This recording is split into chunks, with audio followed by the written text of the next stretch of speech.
Hello everyone at Burnage Academy for Boys, Year 8. My name is Alistair Humphreys. I'm an author, I'm an adventurer. I wrote these books which you've been dipping in and out of in your class. Thank you very much for reading them. I hope you haven't found it too boring. And I hope maybe it's given you some ideas of adventures of your own. Thank you also for sending me some questions which I've got here. You've been travelling around the world in your English class. You've done a bit of Siberia, Colombia, Switzerland, Argentina, and the Golden Road to Samarkand. And you've sent me some questions.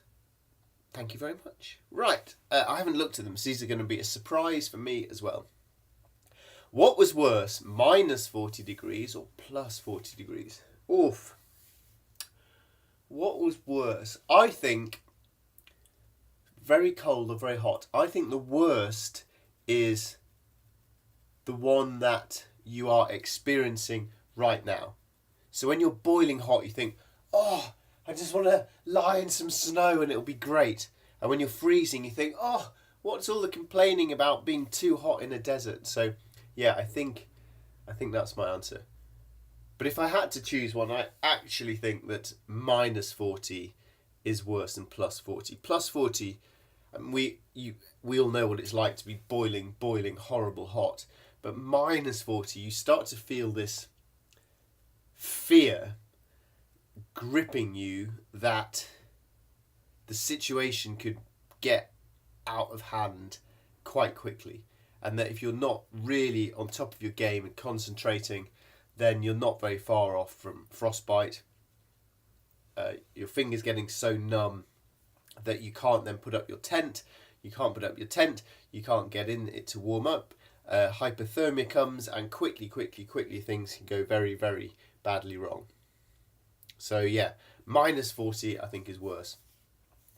Were there points in the journey when your bike seemed too broken to fix? Gosh.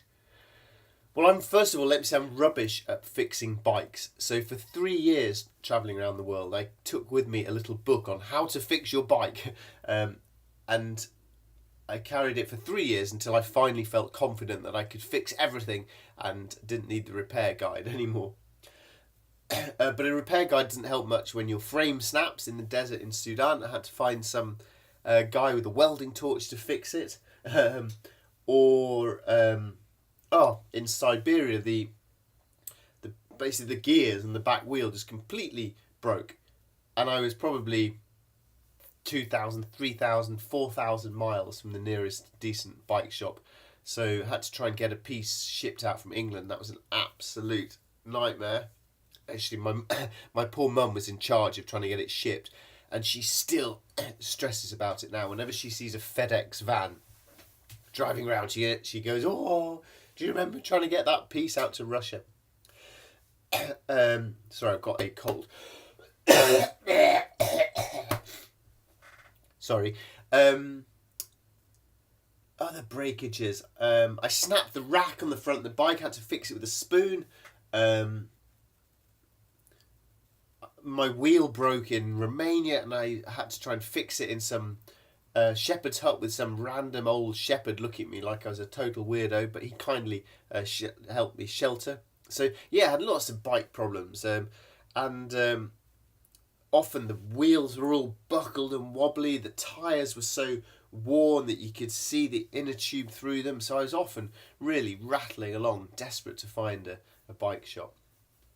How did you manage to sleep in Siberia when you're that cold? Well, the secret was just to be absolutely exhausted, to be cycling for so long and so hard and so many hours that by night time I was just absolutely exhausted and desperate to sleep. And then you'd just crash, fall asleep. But a few hours later, wake up freezing cold and you turn over, go back to sleep. You do a bit of turning over. It sort of somehow seems to slosh the blood around you a bit and warm you up a bit. But then you'd be so cold. Then I'd be doing press-ups in my sleeping bag, which warms you up, but then it also wakes you up, so you also can't get sleep. So it was pretty hard. How did you survive on £2 a day? Well, my budget depended on what country I was in. I think so. In some parts of the world, it's really hard to survive for that, but in other parts of the world, you can live pretty well for that. So remember, I wasn't paying for transport, I wasn't paying for accommodation, so all I had to buy was food. And if you buy a big bag of rice, vegetables and to cook, and fruit to eat, and maybe a giant loaf of bread and a giant jar of jam, you can travel pretty far, pretty cheap. I just didn't buy things like sweets, chocolate, crisps, some packaged food. I'd generally go to the local markets and it was cheaper like that. But it was quite hard to live that cheap. I found it really mentally tiring to have so little money for so long and to be literally worrying about every single pound. It was quite tiring and stressful. Where did you feel most unsafe? Well, I don't think it would be a particular country I felt unsafe. It was usually always in cities or on the edges of cities, usually late at night. If I was trying to get somewhere and I was in a city at night, that sometimes I felt unsafe there. Going back to your last question about having little money, I'd never really spent money on hotels. And I remember cycling into Mexico City, which is a big city. It's a fantastic place, but there are areas on the outskirts that are really poor and really there's a lot of crime and really quite dangerous. And it was late at night. I needed somewhere to sleep, and this area was really dangerous. It didn't feel it felt dangerous to me, but I didn't want to spend any money, so I slept in a graveyard there, and I was really, really nervous all that night. And looking back, I think, man, why didn't I just go and spend £10 on a really cheap local hotel? How often did you speak to your family? Well, I didn't have a mobile phone travelling around the world, which seems incredible these days, doesn't it? So I would just phone home maybe every 2-3 weeks whenever I got to a city, and I'd find a payphone. Have any of you ever used a payphone? And I'd phone up from the payphones every few weeks. And then also I didn't have a computer, so I couldn't email. So every few weeks I'd get to a city, a town, and back in the olden days, there used to be these things called internet cafes, which is basically like a cafe thing. You go there and there's loads of computers and you pay to use the internet, and then I would email home. What was the worst meal that you ate? Well, you have to remember that food that seems disgusting to you or me might seem delicious to someone else. So often when you find food disgusting, it's that you just you're not culturally used to what the meal is there. But I also probably will blame some disgusting food on myself for cooking. For example, in the Andes in South America, I was going about 10 days through the mountains, so I had 10 days of food, and by the end I'd nearly run out of everything, so I had to eat pasta and sugar every meal. That was pretty disgusting. Once in Egypt I'd run out of food, and then this kind lorry driver gave me a piece of bread and half an onion, so I had onion sandwich, which weirdly when you're starving was absolutely delicious.